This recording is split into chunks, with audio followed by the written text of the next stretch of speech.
নমস্কার বন্ধুরা, কেমন আছেন সবাই? গল্প যেখানে সত্যি চ্যানেলের আরও একটি নতুন গল্পে আবারও আপনাদের সকলকে স্বাগত জানাই। আমাদের চ্যানেলে নতুন হলে অবশ্যই আমাদের চ্যানেলটিকে সাবস্ক্রাইব করে পাশে থাকবেন। বেল আইকনটিকে অবশ্যই প্রেস করে নেবেন পরবর্তী গল্প যাতে খুব সহজে আপনাদের কাছে পৌঁছে যায়। আর যদি আমাদের গল্প ভালো লাগে তাহলে একটু কাছের মানুষদের সাথে শেয়ার করবেন আমাদের গল্পগুলো। আমাদের ডেসক্রিপশন বক্সে কিছু পুরনো গল্পের লিংক দেওয়া থাকে, যদি মনে হয় আমাদের পুরনো গল্প কিছু শুনে নিতে পারেন। আজকে বলবো বর্গীদের গল্প। খোকা ঘুমোলো, পাড়া জুড়োলো, বর্গী এলো দেশে।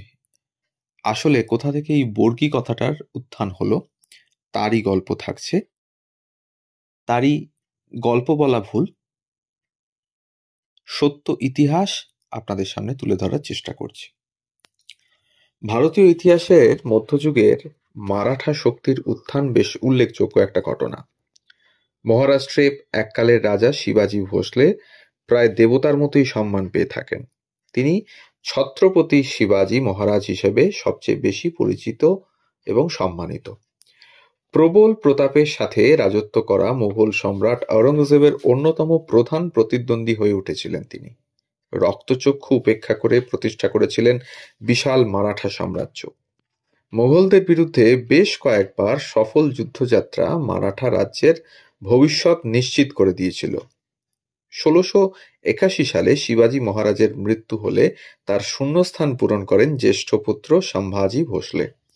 পর্তুগিজ শক্তি এবং মহীশূরের ওয়াদিয়ের রাজাকে পরাজিত করে তিনি আগেই নিজের যোগ্যতার প্রমাণ দিয়েছিলেন। এমনকি সম্রাট ঔরঙ্গজেবের বিদ্রোহী পুত্র আকবরের সাথেও রাজনৈতিক মিত্রতা কায়েম করেছিলেন। মুঘলদের বিরুদ্ধে সর্বাত্মক যুদ্ধের ইচ্ছে থাকলেও প্রতিপক্ষ পিছিয়ে ছিল না।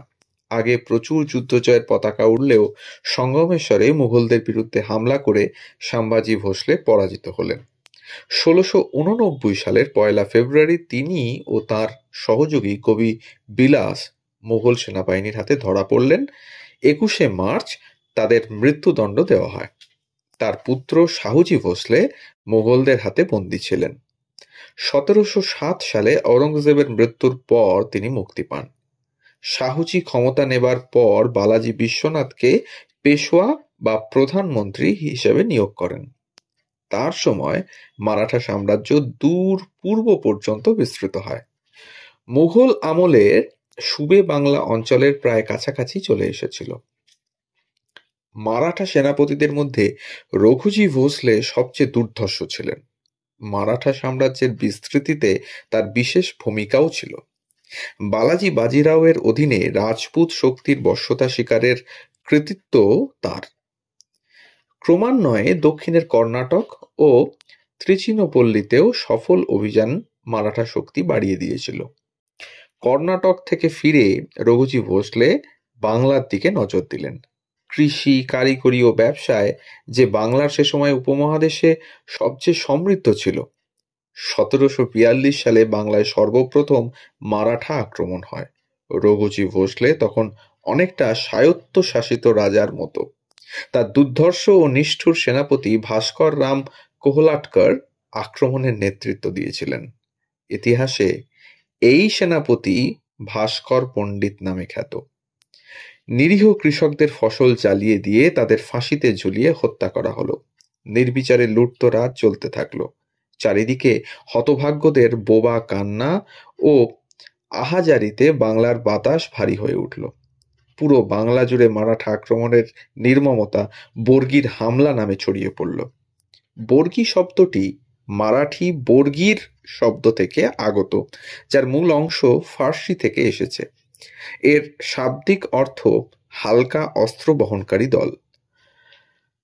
আহমদনগর সালতানাতের প্রধানমন্ত্রী মালিক আম্বার দাক্ষিণাত্যে বিভিন্ন যুদ্ধে অতর্কিতে আক্রমণ ও পলায়নের এই কৌশলের সফল ব্যবহার করেছিলেন, যা পরে মারাঠি সাম্রাজ্য আয়ত্ত করে নিয়েছিল।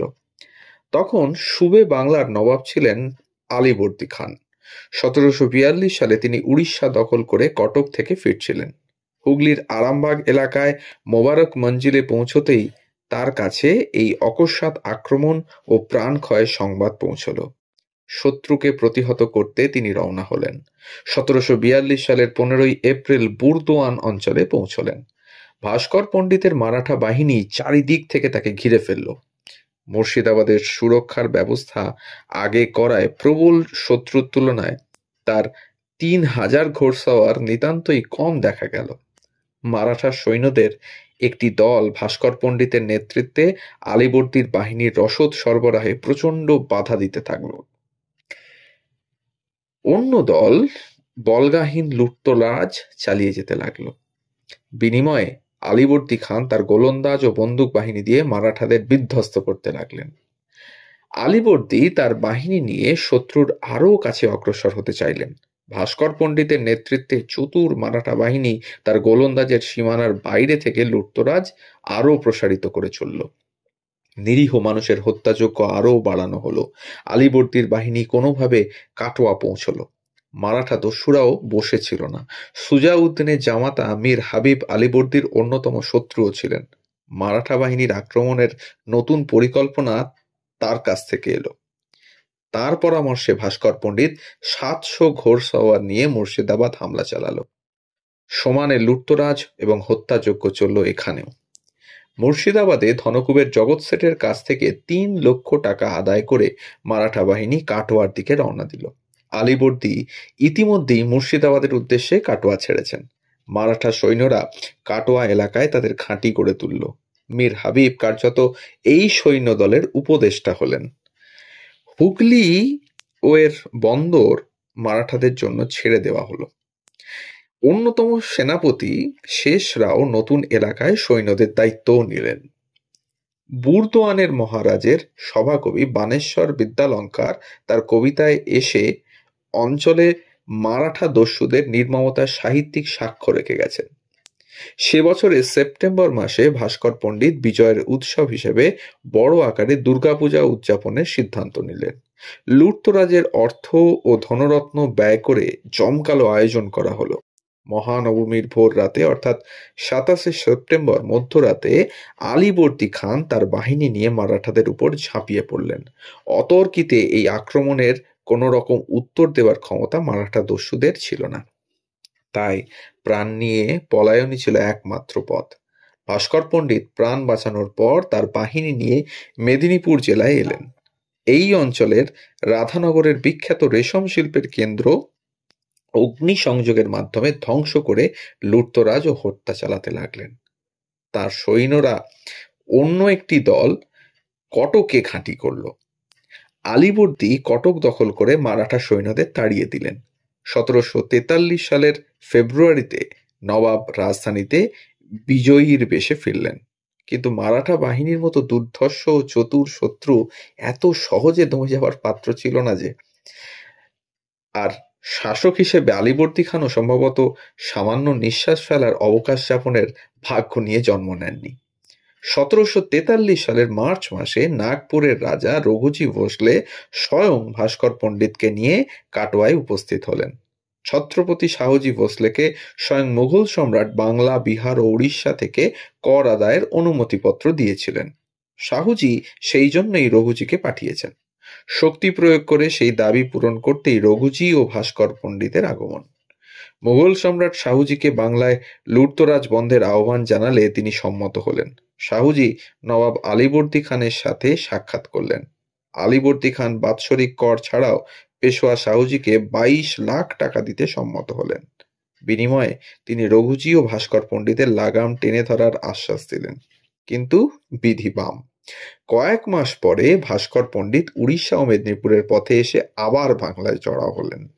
পেশোয়া শাহুজি ও আলীবর্দীর সমঝোতার সংবাদ তাকে উন্মাদ করে তুলেছিল। আর এত বছরের পরিশ্রম মাটি হলো।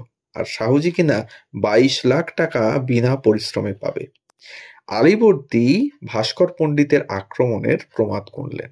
ক্রমাগত যুদ্ধ ও অন্যান্য খরচের কারণে রাজকোষ শূন্য হয়ে এসেছিল।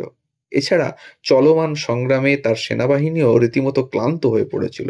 সুতরাং আবার বড় যুদ্ধের ঝুঁকি তিনি চাচ্ছিলেন না।